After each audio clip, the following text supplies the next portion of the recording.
শুকনো চালের গুঁড়ো দিয়ে যে এত সুন্দর নরম তুলতুলে ফুলকো ফুলকো তেলের পিঠা তৈরি করা যায়, আপনারা না দেখলে বিশ্বাসই করবেন না। বন্ধুরা, একবার বানিয়ে 2 থেকে 3 দিন পর্যন্ত আপনারা খেতে পারবেন। এরকমই কিন্তু নরম তুলতুলে আর ফুলকো থাকবে। চলুন তাহলে শুরু করা যাক। সবার প্রথমে নিয়েছি 1 বাটি শুকনো চালের গুঁড়ো। এটা কিন্তু বাজারের শুকনো চালের গুঁড়ো। তার সঙ্গে দিয়ে দেবো আমি হাফ বাটি ময়দা, দিয়ে দেবো এখানে 1 চামচ গুঁড়ো দুধ। বন্ধুরা, এই গুঁড়ো দুধটা অবশ্যই দেবে, পিঠাটা খেতে কিন্তু অনেক বেশি ভালো লাগে। দিয়ে দিলাম সামান্য একটু লবণ, মিষ্টি জিনিসে একটু লবণ দিলে খেতে ভালো লাগে। আর দিয়েছি এখানে আমি নারকেল কোরানো। নারকেল কোরানোটা কিন্তু অবশ্যই দেবে, এতে করে পিঠাটা খেতে অনেক বেশি ভালো লাগবে।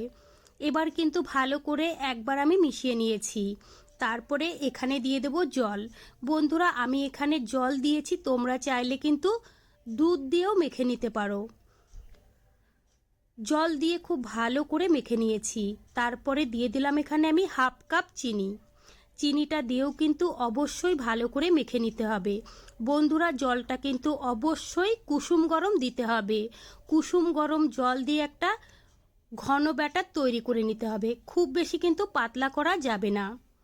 4 থেকে 5 মিনিট সময় ধরে খুব ভালো করে কিন্তু আমি মেখে নিয়েছিলাম। ব্যাটারটা কিন্তু এরকমভাবেই তৈরি করে নিতে হবে। কড়াইয়ে আমি তেল গরম হতে বসিয়ে দিয়েছি, তেলটা কিন্তু খুব ভালো করে গরম করে নিতে হবে। তারপরে কিন্তু 1 থেকে 1.5 চামচ ব্যাটার দিয়ে দিতে হবে।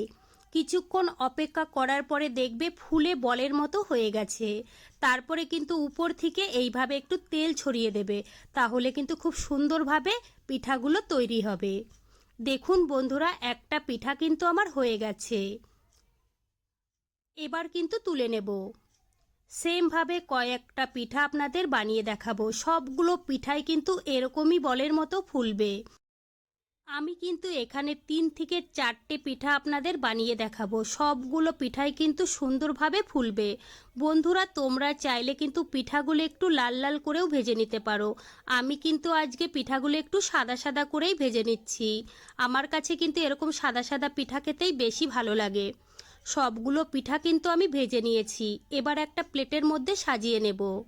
দেখুন বন্ধুরা, দেখতে কতটা সুন্দর হয়েছে আর খেতেও কিন্তু ভীষণ ভালো হয়েছিল।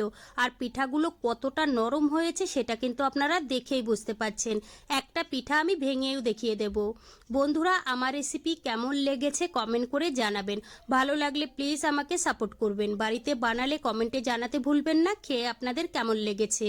চলুন তাহলে ভিডিওটি আমি এখানেই